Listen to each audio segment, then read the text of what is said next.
tena ve ianao indraindray hoe manaraka ny dion'ny Kristy tokoa ve aho na hoe manahoana ny tanjaka ny finoako? Matsiaro ve ianao fa mila mifandray amin'Andriamanitra bebe kokoa? Indro arahinao isan-kerinandro eto amin'ny Hope Fire Radio, fandaharana manokana mitondra ny lohateny hoe mandehana ampinoana. Mandehana ampinoana. Dindinika ara-tsoratra masina fohy nefa azahoam-panasy hery. Iarahantsika miaraka amin'ny pasteur Samuel Lala James. Ka manasanao ary anaraka izany hatramin'ny farany.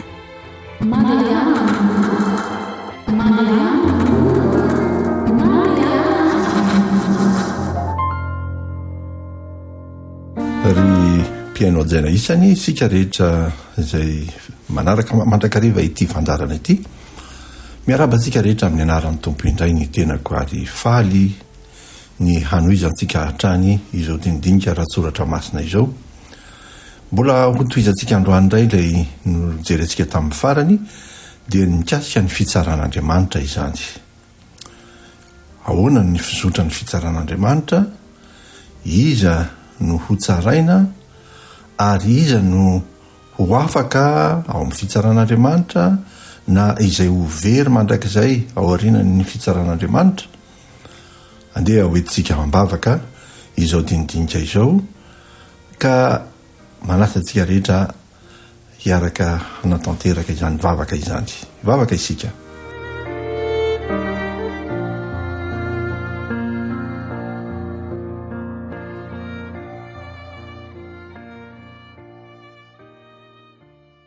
Misaotra anao zay Andriamanitra Rebe fitiavana any an-danitro. Raha mbola manana indray ty tompontsoa ity dia ny ahafahanay miara-mianatra ny teninao. Aoka ny teninao hanampaka ao am-ponay rehetra, hanamasina ny fiainanay, hanova ny fiainanay rehetra. Mangataka anao koa nefa mbola hamela ny fahadisoanay dia tononona sy angatana amin'ny anaranao Jesosy izany vavaka izany. Amen.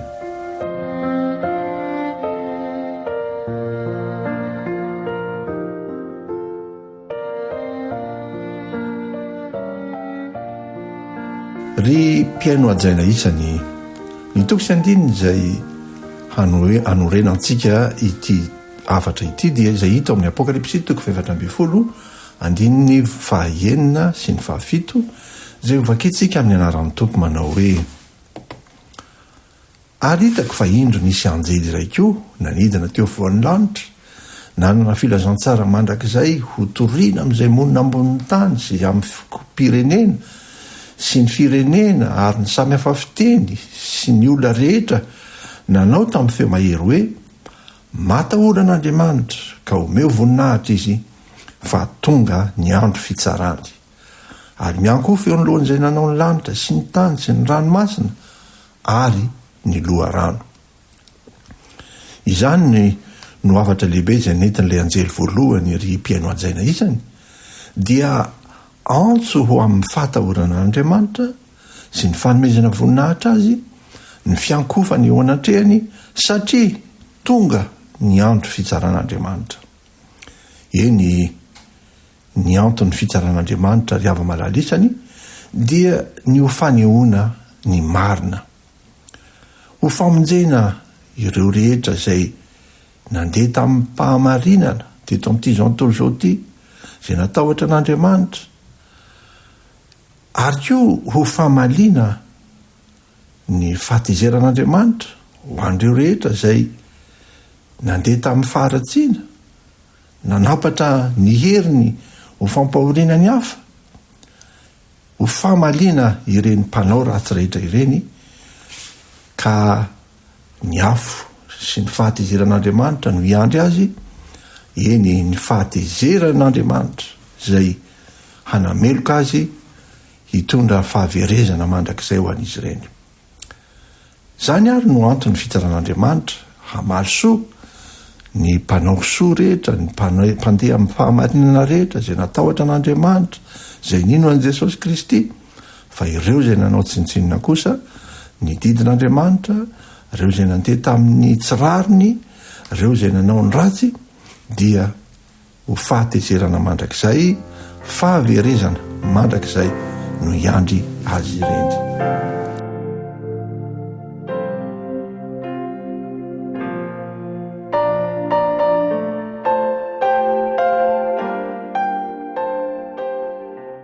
andeha roderentsika hoe inona no sitrapon'andriamanitra rehefa hanatanteraka ny fitsarana izy.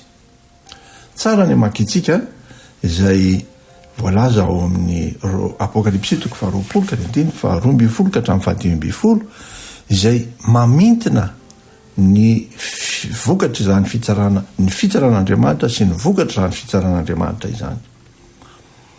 Apokalipsy 20:20 izay voakina amin'ny anaran'ny Tompo manao hoe: ary nahita ny maty aho, na ny lehibe na ny kely, nitsangana teo anoloan'ny seza fiandrianana, ary novelarina ny boky, ary nisy boky iray koa novelarina, dia ny boky ny fiainana izany, ary ny maty dia nitsaraina araka izay zavatra voasoratra tao anatin'ny boky araka ny asany. Ary ny ranomasina dia namoaka ny maty tao anatiny, ary ny fahafatesana sy ny fiaina tsy hita namoaka ny maty tao aminy, dia samy notsaraina araka ny asany izy. Ary ny fahafatesana sy ny fiaina tsy hita dia natsipy tany amin'ny fariafo, izany ny fahafatesana faharoa dia ny fariafo. Ary raha nisy tsy hita voasoratra teo amin'ny boky ny fiainana dia natsipy tany amin'ny fariafo izy. Izany no namitinana ny fitsaran'Andriamanitra.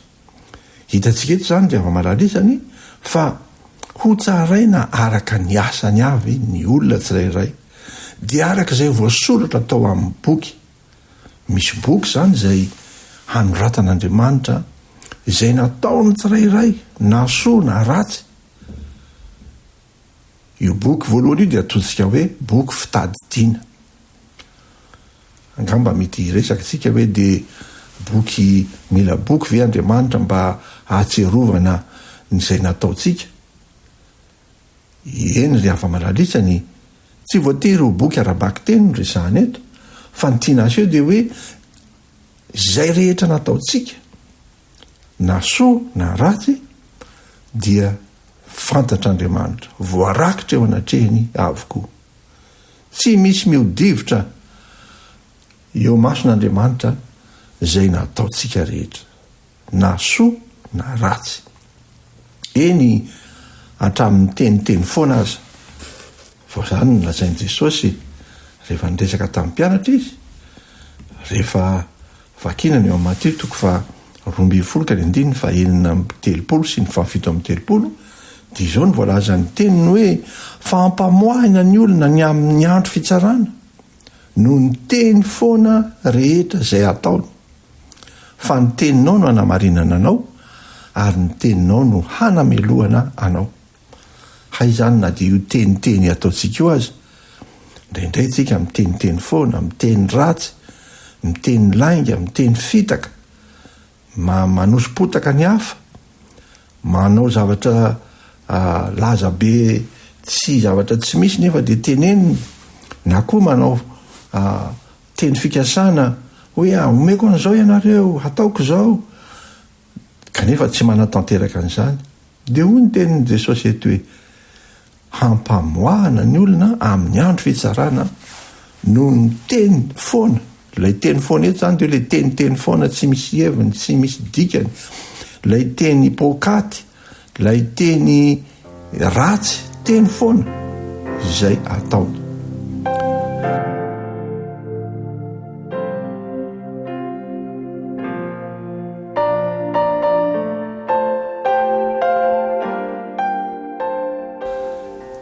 Ao amin'ny Romanina 2:2-5 dia ahitantsika ireo karazana zavatra izay hitsaran'Andriamanitra antsika. Hitantsika tery aloha fa ny olona rehetra zany, na tsika velona na ny maty, niza dia samy handalo ny fitsaran'Andriamanitra avokoa. Nisy boky fitadidiana ny amin'izany rehetrarehetra zany.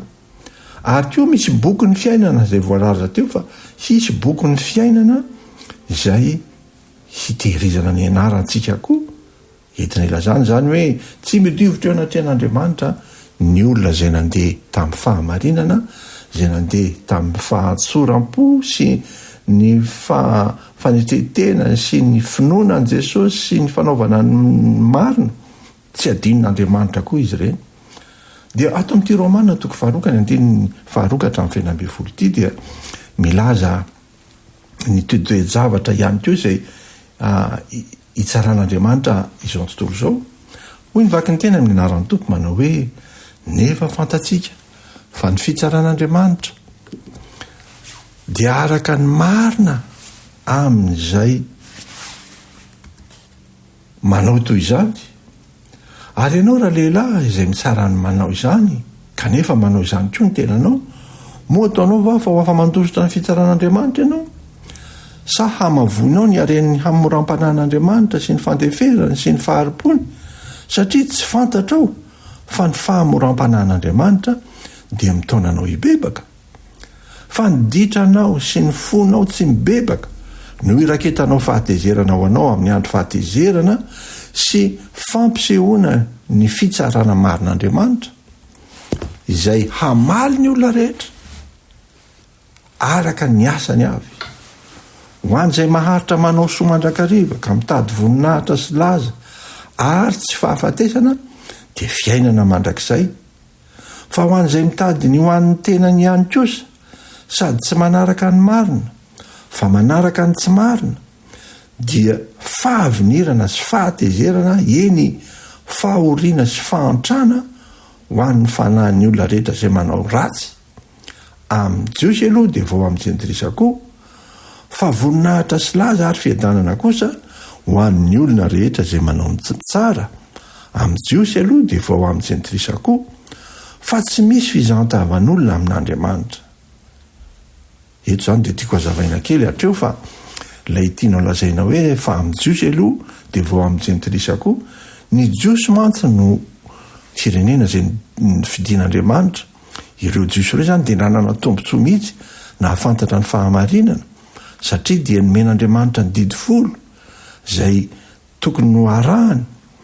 Dia ny tiany lazaina eto izany hoe ny Jiosy aloha, izany hoe ireo izay nahafantatra ny fahamarinana, dia hadinina betsaka izy satria nahafantatra ny marina izy. Tokony ho modely sy fahazavana sy nizara ny fahamarinana ho an'izao tontolo izao izy, kanefa dia tsy nanao izany, tsy nahatanteraka izany. Dia hadinina araka izay zavatra nomen'Andriamanitra azy izy ireny. Dia toy izany koa izy ny jentilisa, vao amin'ny Jiosy aloha dia vao amin'ny jentilisa koa. Ny jentilisa indray dia entina ilazana ny firenena rehetra izay tsy Jiosy. Sika malagasy izany raha ampitahina amin'ny Jiosy dia isan'ny sokajiny hoe jentilisa. Ka ireo rehetra izay ivelan'ny Jiosy izany dia handalo ny fitsaran'Andriamanitra ihany koa, tahaka izay natao tamin'ny Jiosy izay nahafantatra ny fahamarinana, dia ny jentilisa koa dia ho tsaraina araka izany koa. Dia eto tsy pian'Andriamanitra mihitsy eto fa tsy misy fizantavan'olona ho aminy. Tsy misy fizantavan'olona fa na fotsy na mainty na vazaha na gasy na karana niza dia samy andalo ny fitsaran'Andriamanitra avokoa. Dia toy izantsika ny vaky teny, fa izay nanota tsy nanana ny lalàna dia ho very tsy manana ny lalàna. Eto izany dia tsy piana tsara fa ilay lalàna resahana eto, ilay fahamarinana nomen'Andriamanitra, ilay didy nomen'Andriamanitra. Misy olona izany izay nanota nefa tsy nahafantatra n'ireny zavatra ireny. Mampieritreritra izany rehefa mahalala izany, fa tsy voatery mahafantatra ny Baiboly, tsy voatery ho kristianina izany ny olona anankiray vao mahafantatra n'izany atao hoe manota, fa mety misy zavatra ao amin'ny feo ny fieritreretany izay hitsaran'Andriamanitra azy. Izay indrindra no toy n'ilay vaky teny eto, hoy izy hoe fa izay nanota tsy manana ny lalàna dia ho very tsy manana ny lalàna, fa izay nanota nanana ny lalàna kosa dia ho tsaraina araka ny lalàna. Fa tsy ny mpandre ny lalàna no marina eo anatren'Andriamanitra, fa ny mpankatoa ny lalàna no hamarinina. Fa na oviana na oviana ireo jentilisa tsy manana ny lalàna ireo no misy manao izay nandidiny lalàna araka ny nahi-pony, na dia tsy manana ny lalàna azy ireo dia ny lalàn'ny tenany ihany. Azavaiko kely izany eto hoe misy izany ireo izay tsy nahafantatra ny didy folo, tsy mahafantatra ny lalàn'Andriamanitra, kanefa izy ireny dia mandeha araka ny nahi-pony, araka ny feno fieritreretany, mety asehony eo amin'ny fomba fiainany le fiainana mandeha araka ny lalàn'Andriamanitra. Misy tsy mangalatra, misy tsy mamon'olona, misy tsy mijangajanga, misy tsy mahafantatra an'izany akory kanefa dia asehony eo amin'ny fiainany izany lalàna izany, le hoe aza mijangajanga, aza mamon'olona dia asehony eo amin'ny fiainany. Tiako lazaina amintsika izany dia tsy voatery ho kilay kristianina mahafantatra ny baiboly ihany no lazaina fa mandeha amin'ny fahamarinana, fa misy olona any amin'ny antokom-pinoana hafa, mety silamo, mety ho boudista, mety ho antokom-pinoana hafa, hindoisme, izay tsy mahafantatra toy izao fahamarinana fantatritsika maha-kristianina antsika izao, kanefa dia ho tsarain'Andriamanitra koa izy ireny araka ny fahamarinana izay nandehanana, araka ny nahi-pony dia ho tsarain'Andriamanitra toy ilay olona manana ny lalàna ihany koa.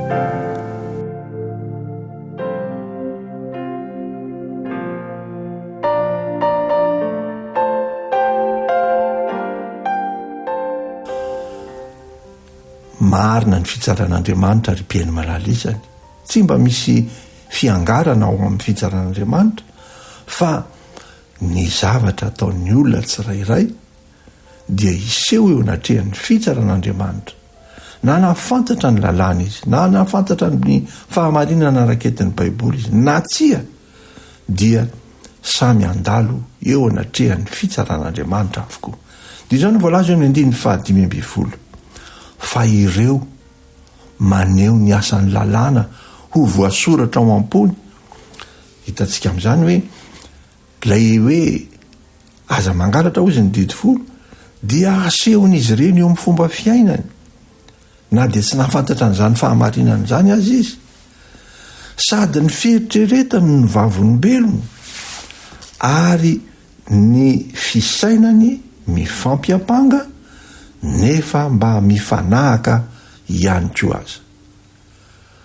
Ry hava malalisany, ry ny olona izay tsy nahafantatra ny fahamarinan'ny baiboly ireny zany, dia ho tsaraina araka ny fahamarinana izay fantany teo amin'ny fiarahamonina, teo amin'ny fiainany andavanandro, tao amin'ny tokantrano, izay fomba fiainany,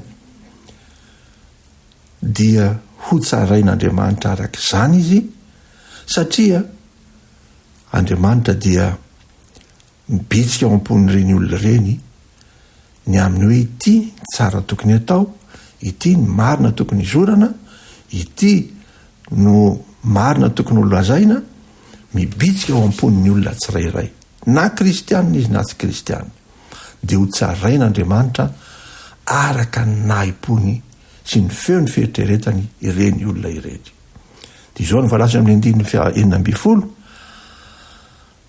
fakitsika ny mandeha hatro amin'ny 9:12, fa ireo maneho amin'ny asan'ny lalàna, ny asan'ny lalàna ho voasoratra ao am-pony, sady ny fieritreretany ny vavolombelony ary ny fisainany mifampiampanga, nefa mba mifanafaka ihany koa aza amin'ny andro izay tsaran'Andriamanitra ny zavatra tahako nataon'ny olona araka ny filazantsarako amin'ny alalan'i Jesosy Kristy.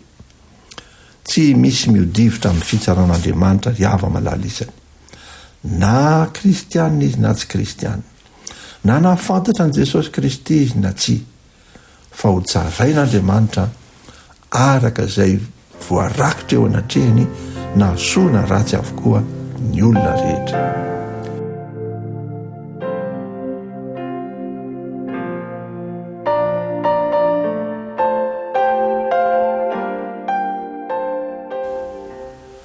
Dia inona ary ny tombontsoa antsika raha ohatra ka manana ny fahamarinana araka ny voalazan'ny soratra masina isika?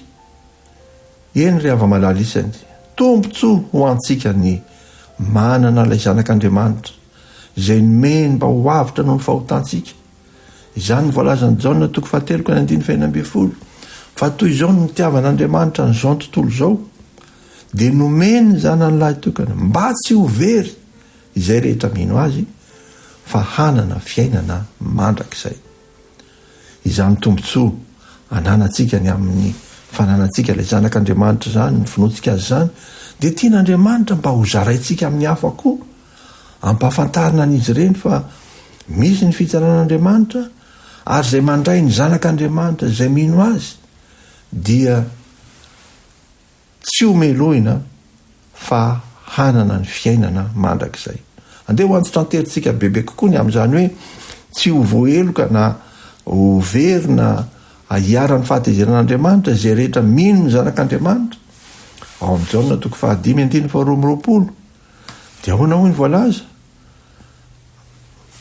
Jaona 5:22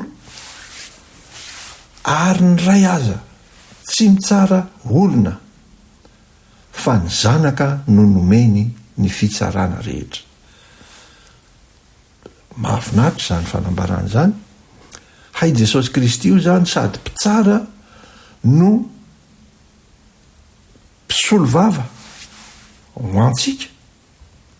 Mbola tsy misy fitsarana tahaka an'izany hoe sady mpitsara no mpisolo vava, fa ao amin'ny fitsaran'Andriamanitra Jesosy Kristy koa dia mpitsara tahaka an'Andriamanitra rainy, izay nomeny anjara hitsara ny olona ihany koa Jesosy, ary koa ho mpisolo vava. Ao amin'ny Jaona 1:2 sy 2 dia hoy nivaky ny teny amin'ny anaran'ny Tompo manao hoe anaka, izany zavatra izany no nisoratako ny aminareo mba tsy hanotanareo, ary raha misy manota dia manana solo vava ao amin'ny ray isika, dia Jesosy Kristy ilay marina, ary izy no avitra noho ny fahotantsika, ary tsy noho ny eo antsika ihany fa noho ny an'izao tontolo izao koa.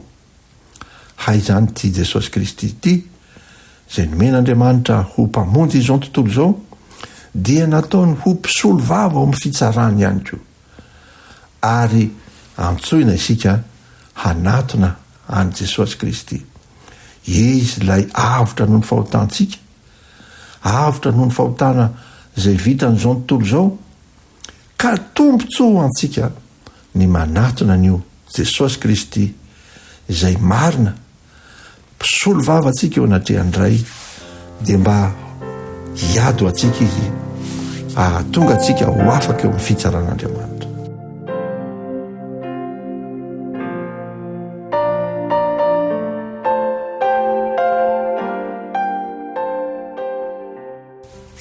Riava malalisany, inona no mampisalasala anao? Andeha anatona an' Jesosy Kristy. Ao amin'ny Hebreo 7:5 koa amin'izany dia mahavonjy tokoa izay manatona n'Andriamanitra amin'ny alalany izy, satria velona mandrakizay hanao fifonana ho azy. Jesosy Kristy ilay sady mpitsara no mpisolo vava dia hafa mihitsy noho ny fitsarany ny tany, fa izy izay mahafantatra ny momba antsika, mahafantatra ny fahalementsika, no hany hafaka hanavotra antsika eo amin'ny fitsaran'Andriamanitra.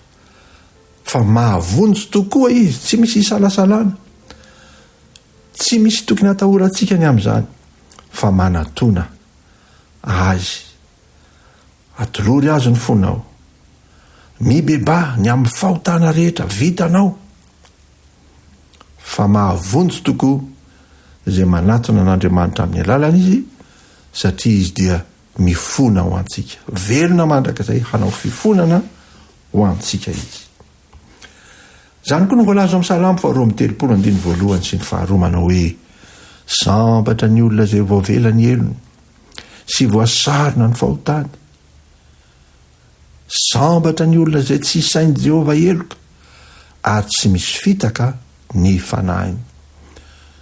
Riava malalisany, mba te ho sambatra ve ianao? Mba te ho isan'ny olona izay andova fiainana mandrakizay ve ianao? Manatona an'ilay Andriamanitra Jehova tompony maro amin'ny alalan'i Jesosy Kristy mba hamela ny fahotantsika, fa sambatra ny olona izay voavela ny elony sy voasarona ny fahotany. Ahoana moa zany hoe voasarona izany ny fahotany? Jesosy Kristy mantsy ilay marina dia manafy antsika amin'ny fahamarinany toy ny lamba anankiray, lamba fotsy moa ny ilazan'ny Apokalipsy azy, io lamba fotsy izay madio tsy misy pentiny io izay entina ilazana ny fahamarina an' Jesosy Kristy dia hatafy ny olona anankiray izay mibebaka. Ary izany fahamarinana zany izay hatafy an'ilay olona dia toy ny hoe ianao rehefa navelako ny fahotanao dia mandehana amin'ny fahamarinana. Ilay toetrako mihitsy no aoka mba ho toetranao koa marina, madio, mahitsy, manana fanetretena. Izany no dikan'ilay hoe voasarona ny fahamarinan'i Kristy isika. Tsy vitan'izany ihany fa ao amin'ny Efesanina 1:7 dia izao no voalaza, iny voalaza ny teny amin'ny anaran'ny Tompo manao hoe fa izy no ananantsika fanavotana amin'ny rano dia ny fahamelana ny fahadisoantsika araky ny haren'ny fahasoavany. Manan-karem-pahasoavana ilay Andriamanitra izay vavahantsika, ary amin'ny alalan'i Jesosy Kristy izay maty ho antsika teo ambony hazo fijaliana, nandatsaka ny rany, ilay rà izay nalatsaka teo Kalvaria izay maneho an'ilay rany zanak'ondry fahizay rehefa mitondra fanatitra ny olona anankiray izay miaiky ny fahotany tamin'ny andron'ny zanak'Israely, dia makao amin'ny taberna kely ny olona anankiray mitondra zanak'ondry, dia vonoina ilay zanak'ondry ary ilay ran'ilay zanak'ondry dia atentiny eo amin'ny tandroky ny alitara ao amin'ny fitoerana masina na afafy eo amin'ny ilay efitra mampisaraka ny masina sy ny masina indrindra. Dia io ilay rà io izay rany zanak'ondry tamin'ny andron'ny zanak'Israely dia maneho ny rany Jesosy Kristy izay nalatsa no antsika hanadio ny fahotantsika, hamela ny fahadisoantsika no ny haren'ny fahasoavany. Tombontsoa ry hava-malala, ny mahafantatra an'izany rehetra zany, ny manana an' Jesosy Kristy izay efa namonjy atsika, nandatsaka ny rany ho fanavotana antsika. Dia hoy ny voalaza ao amin'ny Romanina 5:1 ary amin'izany dia tsy misy fanameloana ho an'izay ao amin'ny Kristy Jesosy. Ny antso atao amintsika androany dia manatona an' Jesosy Kristy, aoka hitoetra ao amin'i Jesosy Kristy ianao, aoka ho voafina ao amin'i Jesosy Kristy ianao, fa tsy misy fanameloana ho an'izay ao amin'ny Kristy Jesosy. Jesosy Kristy no mpisolo vavantsika, izy ilay mpitsara antsika, izy no antoka ho fanavotana ao antsika. Ho tanteraka ao amintsika rehetra ny izany afatra izany, mba ho voarakitra ao amin'ny boky ny fiainana ny anarantsika tsirairay avy. Satria ilay voaky teny tery am-piandohana atao amin'ny Apokalipsy 2:20 izay nivaky antsika dia voalaza fa izay voarakitra ao amin'ny boky ny fiainana ny anarany dia izany no handalo ny hanana ny fiainana mandrakizay. Ny tompony hitantsika tsirairay avy mba ho isan'izay voafina ao amin'ny Kristy tsika rehetra, mba tsisy ho voaheloka eo anatrehan'Andriamanitra, satria ny rany Kristy ilay fanavotana antsika izay namela ny fahadisoantsika rehetra no niaro antsika mba tsy hahotratra n'izany fanameloana eo anatrehan'Andriamanitra izany. Ho tahian'Andriamanitra n'izany teny izany. Amen. Andeha hivavaka isika hamezantsika izay rehetra voarakitra teo.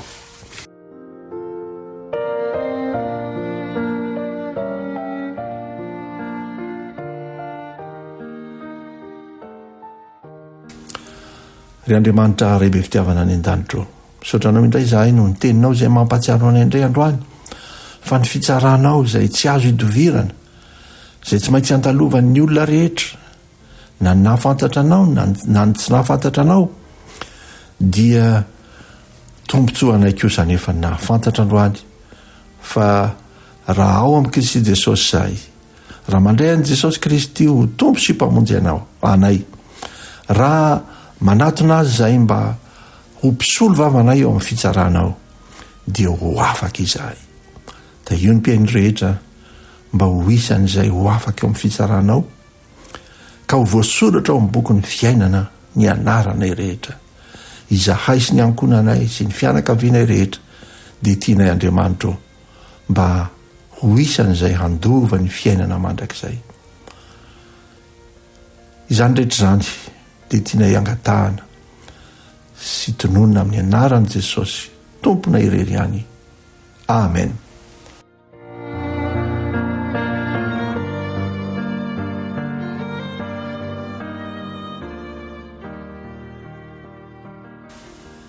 dia misaotra antsika rehetra indray ry hava-malalisany niaraka teto nanaraka izany fampianarana izany hotahin'Andriamanitra anie isika rehetra ary andalo ho avy mahafinaritra miaraka amin'i Jesosy Kristy satria araka ny voalaza teo rehefa ao amin'i Jesosy Kristy isika dia tsy misy fanameloana ho an'izay rehetra ao aminy. dia mametraka ny veloma sy ny mandra-piona indray. Veloma tompoko.